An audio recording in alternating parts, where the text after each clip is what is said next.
একজন প্রবাসীর লাশ দেশে আসতে কতদিন সময় লাগে?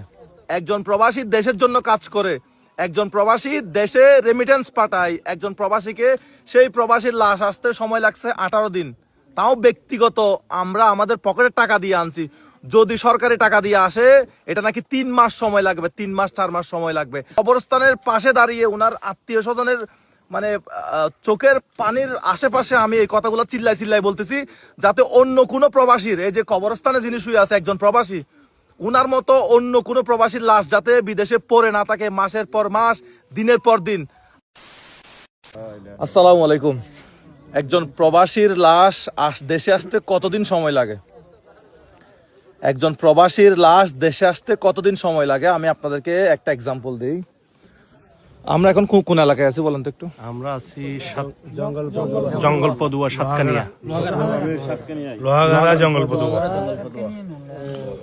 তো একজন প্রবাসীকে আমরা দাফন করলাম, দাফন শেষ হয়ে গেছে, তো মোনাজাত শেষ হয়ে গেছে না আলহামদুলিল্লাহ। ও উনি আমাকে বলছেন যে মানে কোন লাশ আসতে 2 মাস 3 মাস সময় লাগে, 4 মাসও লাগে সময়। এটা আমাদের চট্টগ্রাম সমিতির সাহায্যের অনুকূলে আমাদের বড় ভাইয়েরা আছে, আমরা আছি, সবাই মিলে এটা অনেক দ্রুত আসছে। মাত্র 18 দিনে লাশ এখানে আমরা আনিয়ে দাফন করে ফেলছি। 3 মাস 4 মাসও লাগে, 2-3 মাস সময় লাগে। 2-3 মাস সময় লাগে। আচ্ছা, এই লাশটা দেশে আনতে কত টাকা খরচ হয়েছে? 5500 রিঙ্গিত মিন্স এখন বর্তমানে বাংলা টাকায় মেবি 1,60,000 টাকা। এখানে কি সরকার কোনো টাকা দিছে? এখানে সরকারে কোনো টাকা দেয় নাই। এটা হচ্ছে আমাদের চট্টগ্রাম সমিতির পক্ষ থেকে আমরা যারা সদস্য আছি তারা সবাই মিলেমিশি এই লাশটা আমরা বাংলাদেশে আনার জন্য সক্ষম হয়েছি ইনশাল্লাহ। আমি চিন্তা করতেছি, একটা পরিবার যার আত্মীয় স্বজন মারা গেছে 18 দিন পর্যন্ত অপেক্ষায় ছিল লাশটা কখন আসবে, কখন দাফন করবে, কখন, তাহলে কি বিদেশ যাওয়া অপরাধ? দেশের বাইরে যাওয়া কি অপরাধ? এটা আসলে আমাদের দুর্ভাগ্য, আমরা বাংলাদেশের জন্য দুর্ভাগ্য। আমাদের লাশটা ওখানে যদি কেউ খোঁজ না নেয়, অনেক এমনও দিন আছে 6 মাস পর্যন্ত মালয়েশিয়ার মর্গতে পড়া আছে, এরকম লাশ 2 বছরও আছে। 2 বছরও আমি দেখছি মালয়েশিয়ান মর্গতে লাশ পড়া আছে। এই যিনি মারা গেছে উনার আত্মীয় স্বজন কে আছে?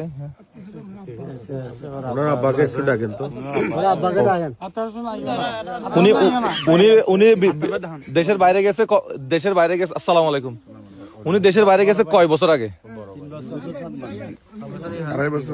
2.5 বছর আগে। তার মানে তো তেমন টাকা পয়সা ইনকাম করে বাড়ি গাড়ি কিছু করতে পারে নাই। 2-2.5 বছরে কি টাকা পয়সা ইনকাম করবে, কি বাড়ি গাড়ি করবে? হ্যাঁ বলেন তো একটু। টাকা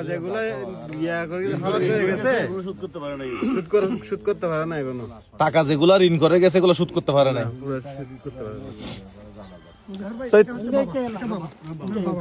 আসসালামু আলাইকুম। তো 3টা ছেলে, উনি বিদেশ গেছে 2-3 বছর আগে, নাই কয় বছর আগে? 2.5 বছর আগে।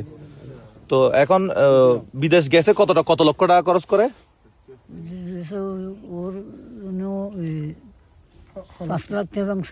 5 লাখ টাকা ভাঙছে। ভিসা নিয়ে গেছিল। কত লাখ টাকা তুলছে আর কত লাখ টাকা মানে ইয়া হয়েছে? ও তো মানে 8 বছর 8 মাস বুড়ে আছে। হ্যাঁ, 8 মাস বসা ছিল ওখানে গিয়ে। টাকা পাঠাই আজান দিতে 5 নামাজ ইমাম সাহেব 10 টাকা তো এগুলা খরচ হইতে হইতো না। আচ্ছা, এখন যে 5 লাখ টাকা লোন করে গেছে, বর্তমান ওর 3,80,000 টাকা 3,80,000 টাকা ঋণ আছে। ভাই উনি মেইন কথা বলতে প্রথম বছর ইনকাম করতে পারে নাই। হ্যাঁ, ইনকাম করতে পারে নাই, আমাদের বাড়ি থেকে উল্টা দিয়ে ওতে সহযোগিতা করতে হয়েছে। এরপরে ও আবার 1 বছর শেষ হয়ে যাওয়ার কারণে আবার ও বিছা লাগাতে অল্প যা কামাই করছে এগুলো দিয়ে আবার খরচ করে ও বিছা লাগাইছে। মানে বিছা লাগানো মানে এরকম কিছু বাড়িতে দিছে, কিছু বিছা লাগাইছে। মানে এমন কত করছে ধরেন না, বলতেছে আমি থেকে টাকা কামাতে না পারলে আমি বাড়িতে যাবো এই 2 মাসের মধ্যে, এরকম বলছে। আমি ঠিক আছে ফেব্রুয়ারি মাসে আসিস, সমস্যা নাই, যা হবে। তারপর আমি আসি, আমি জব করি, আমাকে বলছে তুই জব যদি না করিস তুই দোকান করলে আমি তোকে দোকান জন্য টাকা দেবো কিছু 10-20,000 টাকা। এই কথা বলে আমার সাথে শেষ কথা বলে আমার ভাই। কি সমস্যা ছিল ওনার? কি জন্য? আমার তো সমস্যা বলতে এরকম কোনো সমস্যা ছিল না। ও সাইডে কাজ করতো, নাইটে কাজ করতো, হচ্ছে মানে লোকদের কাজ করাইতো। হ্যাঁ ও সাইড থেকে নাকি নাস্তা করতে যাওয়ার সময় নাকি বাইকে ছিল, বাইকের সাথে অ্যাক্সিডেন্ট করছে। মানে ও অ্যাক্সিডেন্ট করে মারা গেছে। আমি মনে করছি আরো অসুস্থতায় কোনো কারণে মারা গেছে।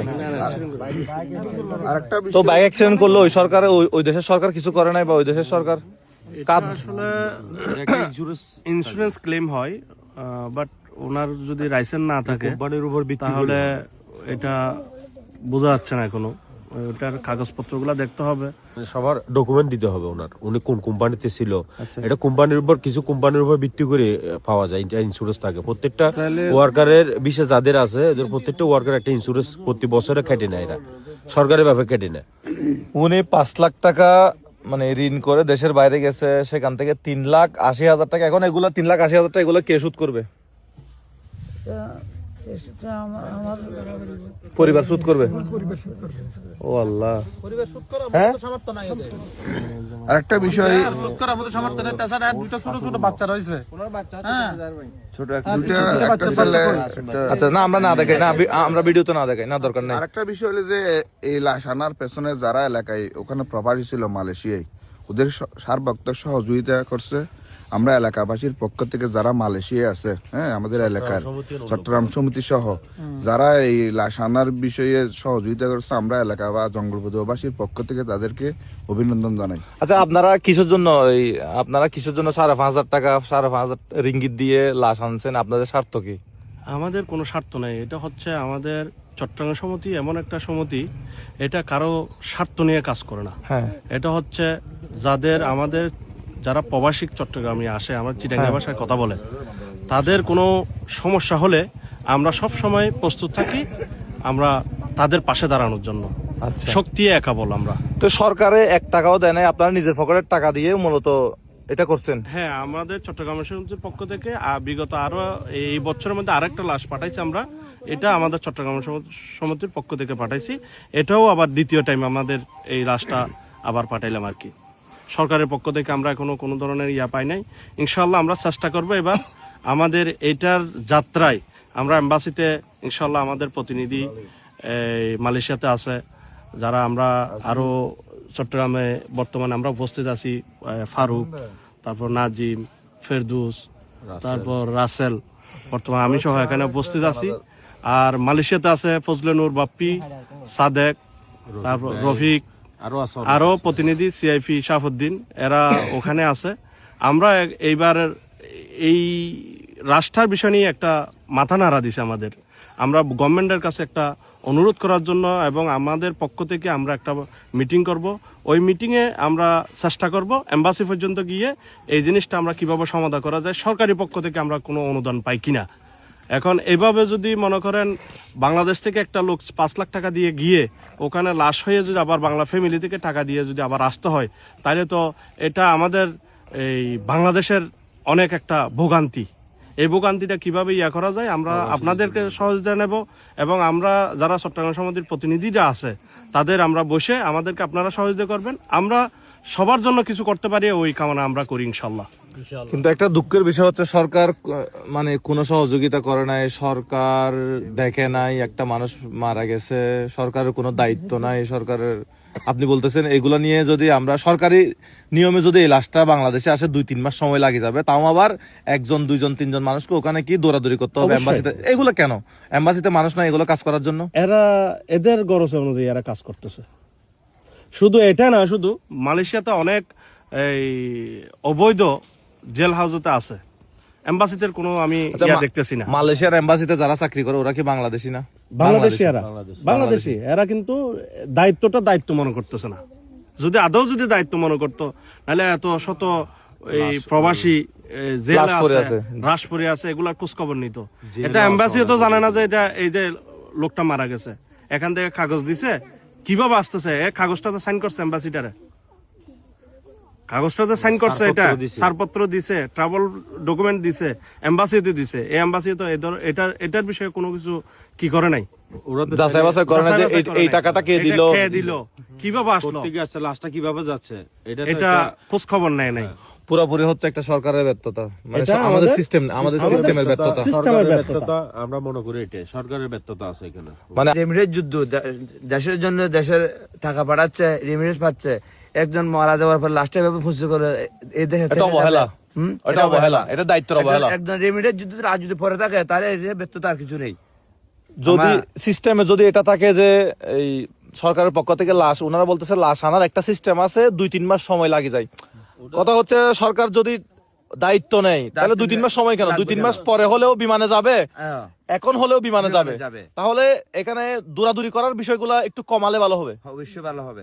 আমাদের প্রশ্ন হচ্ছে যে একটা রেমিডেন্স যুদ্ধ মানে এভাবে লাশ হওয়ার পর ফসে করে পরে থাকবে, সরকারের কোনো মাথা ব্যথা থাকবে, এটা তো হতে পারে না। তারা এটার লাশটা আনার পিছনে লেগেছিল, তারা ছাড়া আমরা অনুভব করার সাধ্য আমাদের নেই, আমাদের আসলে। অন্তর অনুভূতিটুকু আনবে না। যেহেতু আমি পরিশ্রম করি নাই, লাশটা আসছে, আমার চোখে পানি আসতেছে না, কিন্তু আপনারা যারা পরিশ্রম করছেন, যারা লেগেছিলেন শুরু থেকে শেষ পর্যন্ত, তাদের কষ্টের মূল্য আমরা দিতে পারবো না।